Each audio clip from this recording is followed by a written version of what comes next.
Meron pong isang katanungan, no, ang ating mga kababayan tungkol sa pagkasira o pagkaputol o pagkamatay ng mga internal organ natin, no? Inflammatory, dry infant, no?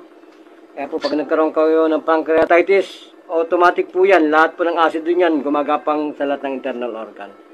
Abdo, atay, baga, puso, pwede pong maglag yan at ma-frozen at maging bato. Hanggang adrenal gland, frozen lahat yan, autonomic nervous system. At saka immune system, lahat po yung frozen. At kayo po para kayong binitay. Wala na po magagawa yung mga personal defense na mga bacteria natin, lahat yan. Frozen na po yan. Kaya po kapag po kayo may COPD, lahat na po yun, broken na po lahat ng function yan. Talagang espaltado yan. At wala pong pwede pa yung sumagip. Nakalagay po yan sa book of medicine. Not reversible, not curable. But what I did is, now, I almost succeeded to bring back the health of my my godfather, the one who made me, and now it is totally alive. Philippines, gracias.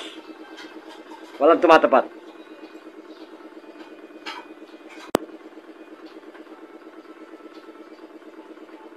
Vamos, Philippines. Vamos.